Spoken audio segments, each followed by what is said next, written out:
Baking late at night. Have you ever done that, Evelyn? Oh, yes, especially after some hectic bar shifts. It helps me unwind. It's so soothing, isn't it? Takes your mind off of everything, letting you bury yourself in the process. It's therapeutic when you're kneading the dough, feeling it come alive under your hands. I can't agree more. There's something zen about it. At night, when everything's calm, mixing, kneading, waiting for the dough to rise, filling the house with a delicious aroma, it's like, I don't know. It's like magic. And how could we forget about the sustaining energy late-night baking offers during those grueling training sessions? Absolutely, it's often a sugar rush that keeps the party going. But beyond that, it's often about connection. Baking, for me, has always been about bringing people together. And there's something about food, right? It somehow fosters a sense of community. Exactly. Friends, family, colleagues, strangers, everyone bonds over food. A well-baked pastry and a good conversation? What more could one ask for? Let's explore some baking essentials, shall we? Starting with tools, my favorite is the spatula, the holy grail of baking. It helps you scrape the sides of the bowl, ensuring no ingredient gets wasted. It's like a magician's wand in the kitchen.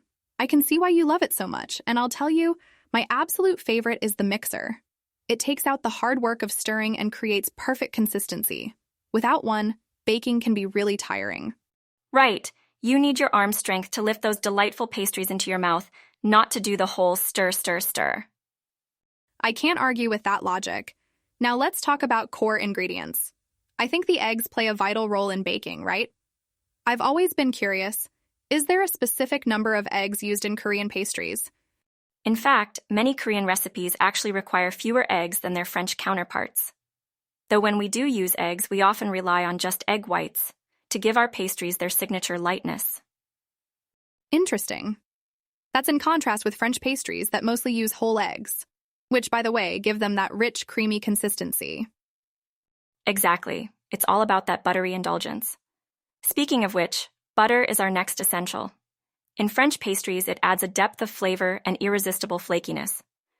As a bartender, I'm all about a depth of flavor. What about Korean pastries? Do they also use butter extensively? Not really.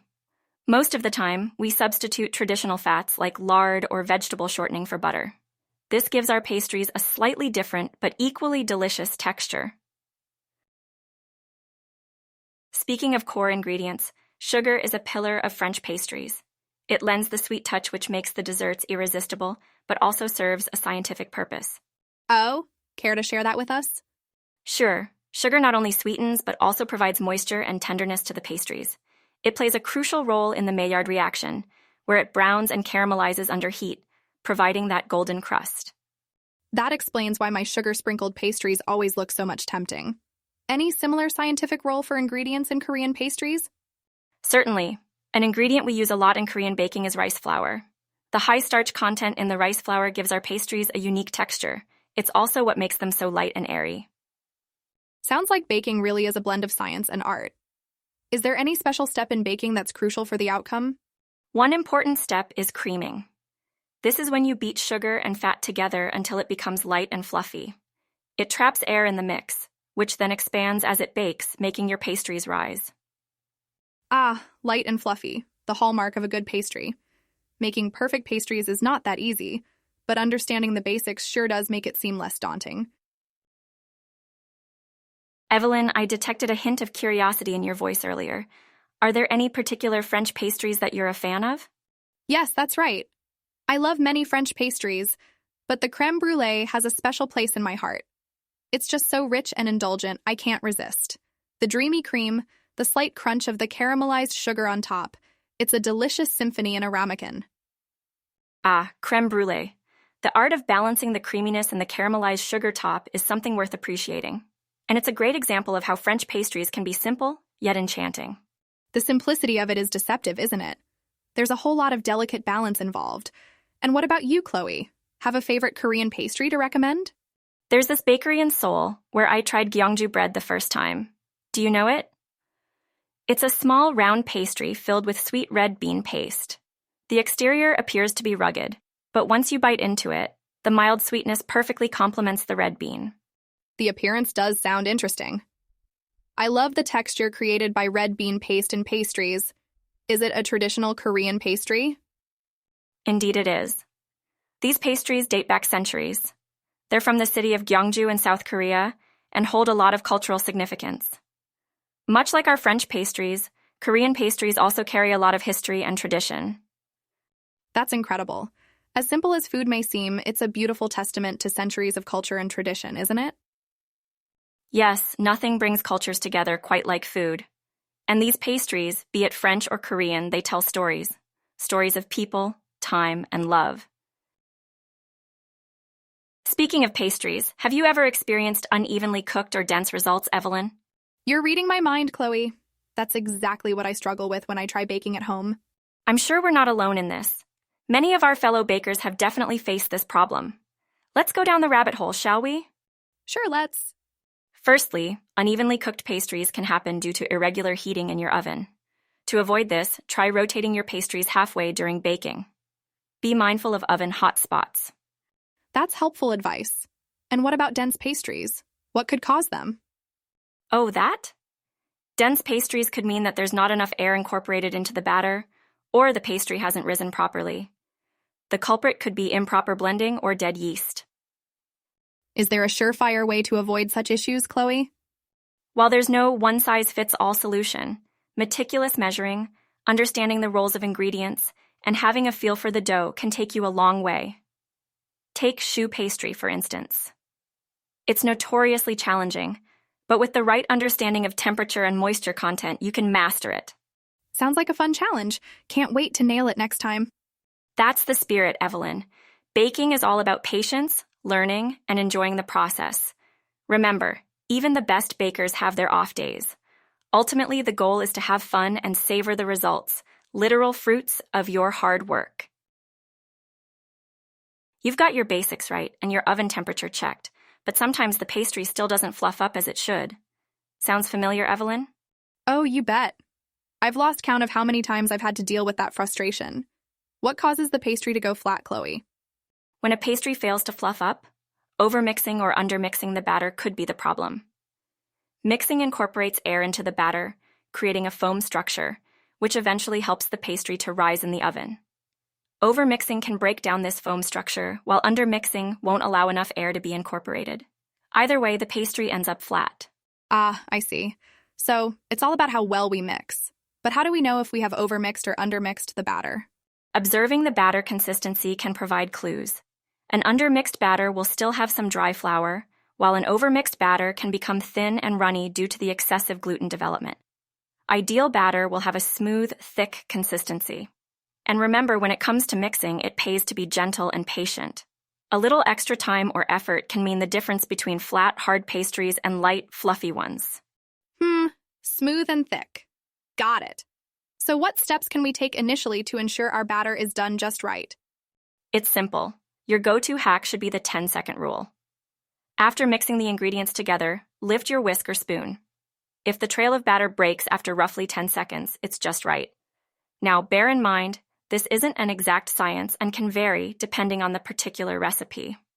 But for most general baking recipes, this is a good rule of thumb. What a useful tip. The 10-second rule. I'll definitely remember that when trying out your recipe sunset biscuits next time. Ever tried to whip up a dessert and you realized you're out of eggs or butter? It can be such a bummer. But don't fret. Plenty of substitutes exist that can really save the day. Oh boy, tell me about it. I recall this one time I was attempting to make my brown sugar bundt cake. Halfway through the process, I realized I had no brown sugar. I ended up using honey instead, and to my surprise, it came out beautifully. A tad bit less sweet, but it gave the cake a wonderful moist texture. That sounds amazing, Evelyn. And it's interesting to note how some substitutes not only work in a pinch, but can also add a unique spin to the recipe. For instance, did you know yogurt can be a fantastic substitute for eggs in baking? It lends a tender, moist texture to cakes. Wow, and here I thought yogurt was just for my smoothies. What else can we swap in baking? Well, for vegans or those with lactose intolerance, almond milk or soy milk can replace regular milk in recipes. And if you're out of butter, mashed bananas or applesauce can be a healthy alternative. They work particularly well in muffins and bread recipes.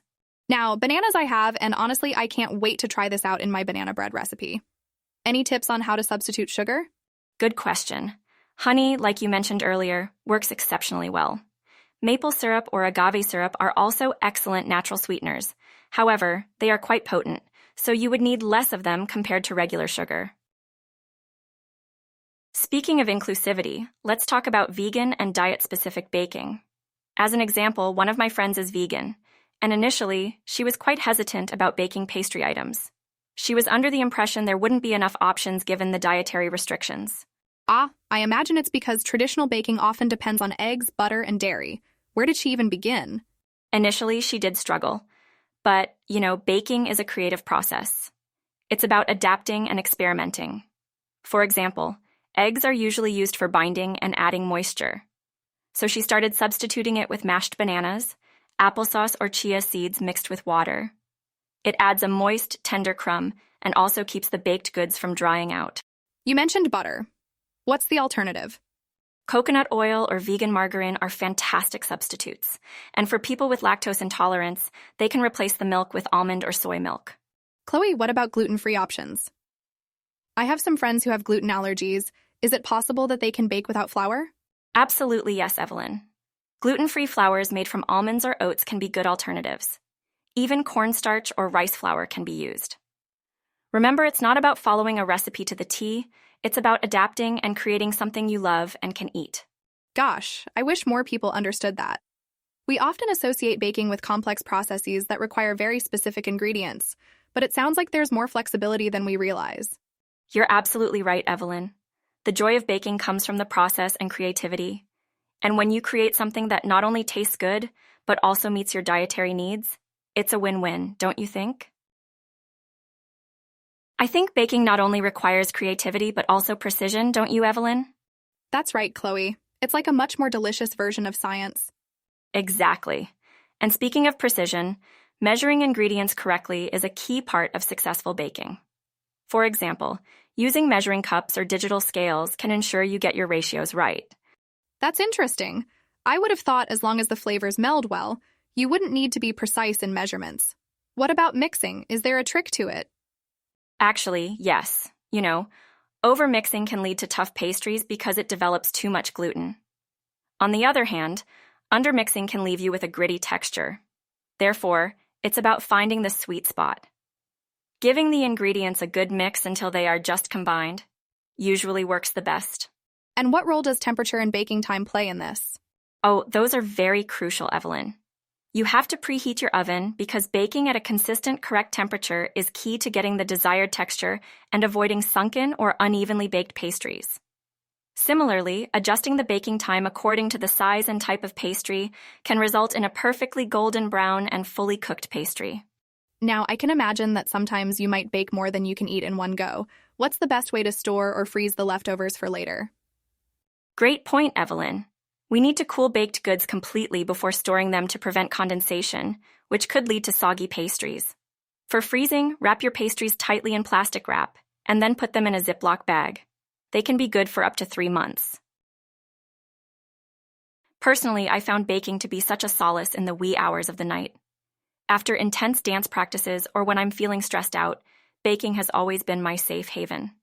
There's just something about the gentle rhythm of kneading dough, the meditative state of decorating pastries. It's therapeutic. Chloe, I think a lot of our listeners can relate to that sentiment. It's not merely about satisfying a sweet tooth, but laced with subtle undertones of mindfulness, a delicious escape.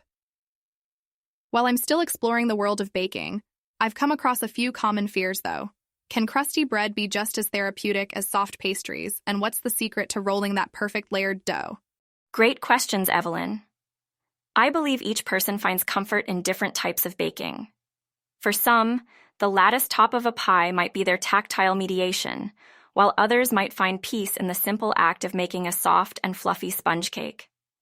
As for conquering crusty bread and multi-layered dough, don't be scared. Embrace the learning curve. Every mistake is a delicious lesson. With perfection in baking, never compare, but embrace your journey. I love that, Chloe. Embracing our own baking journey and finding peace in mindful baking. Instead of being driven by the end result, cherishing the process of creating some form of pastry or bread. Watching it come to life adds a lot to its charm and therapy. Absolutely, Evelyn. And to all our listeners out there, don't let those common fears hold you back. Instead, use it to fuel your passion, embrace the mistakes, and create your own note-perfect symphony of flavors, textures, and aromas. Now, I'm super excited to share one of my absolute favorite baking recipes with all of our late-night kitchen listeners.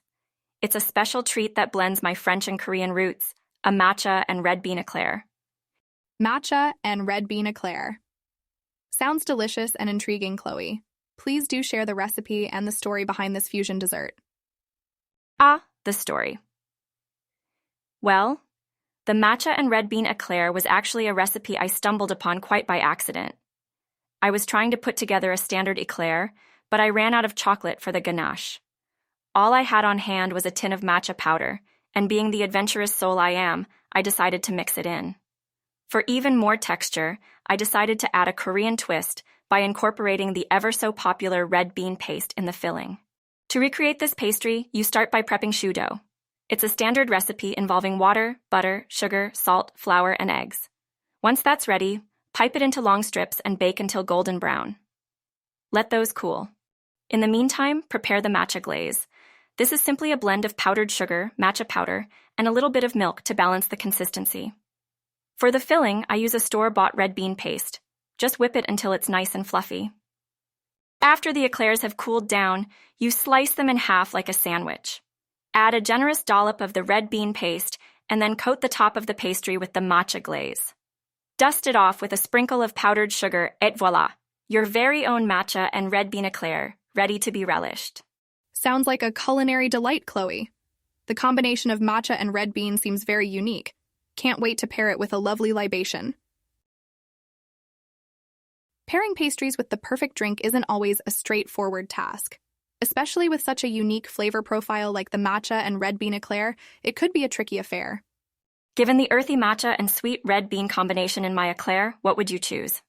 Well, for unique pastries like Chloe's eclair, I tend to select beverages that balance rather than overpower the existing flavors. The drink I'd recommend in this case is a yuzu black tea. Yuzu black tea, interesting, but what is yuzu? Yuzu is a citrus fruit prominently used in East Asian cuisines, including Korean. The fruit has a tart flavor that falls somewhere between a lemon and a mandarin orange, giving the black tea a refreshing zest. It's light, aromatic, and revitalizing, allowing the matcha and red bean to shine while balancing out the dessert's sweetness. And why did you think about pairing the eclectic yuzu black tea with the eclair? Pairings like baking or mixing drinks is all about balance. The aromatic black tea base complements the earthiness of matcha, and the yuzu's citrusy zing works well to offset the dessert's rich sweetness of red bean, enhancing the overall culinary experience. With that delightful pairing suggestion from Evelyn, we've unfortunately reached the end of our baking session for today. But before we go, let's do a quick roundup of what we've discussed today. We delved into the fundamentals of baking, the varied spectrum of French and Korean pastries, and some challenges one might face while baking. We also explored some common and not-so-common substitutes to make baking an inclusive activity for everyone. That's right, and don't forget the therapeutic benefits of baking, especially late at night. It has personal positives that we both touched upon. Plus, you learned my favorite recipe, the matcha and red bean eclair. And hopefully, you were able to pick up some helpful tips like correct measuring, mixing techniques, and more, as well as what beverage to pair with that delightful eclair, of course. Our hope is to make baking seem a bit less intimidating and a lot more fun. So we would like to thank all of you listeners for joining us today. You continue to make our discussions around the simple acts of love, like baking, so much more enriching. Yes, and we would love to hear from you. If you have any specific topics you want us to discuss, pastries you want to learn about, or drinks you would like me to pair with a dessert, feel free to drop us a line. Don't forget to try baking at night or whenever you feel the need for some self-love. Remember, it's therapeutic.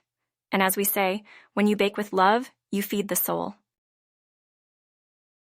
To give you an idea of what's coming next episode, we're planning to get a little daring and adventurous.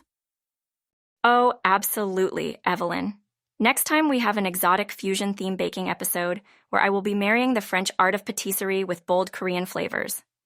And to go with that fusion delight, I am already brainstorming about a cocktail, or should I say a mocktail, that would perfectly complement the dynamics of our fusion pastry. Well, that sounds like an exciting challenge, and I'm sure our listeners can't wait to hear more about it. But before that, don't forget to give my matcha and red bean eclair a try, paired with Evelyn's recommended Antoinette cocktail. Yes, and share your experience with us. We'd love to know how you found the recipe, or the cocktail, or both. Your feedback makes us grow and get better at what we do. And remember, there's no such thing as failing in a kitchen, only learning. So let's embrace late-night baking and all the beautiful imperfections that come with it. With that, we have reached the end of this episode. Stay curious, keep experimenting, and see you in our next episode of The Late Night Kitchen. Thank you, everyone, for tuning in. Keep exploring, keep baking, and remember, you are the chef of your own kitchen. As we wrap up today's episode, I hope we've managed to infuse the beauty and tranquility of late-night baking into our listeners' kitchens. Definitely. I hope our chat about French and Korean pastries has inspired some new culinary ventures, and maybe even sparked some newfound love for baking at night.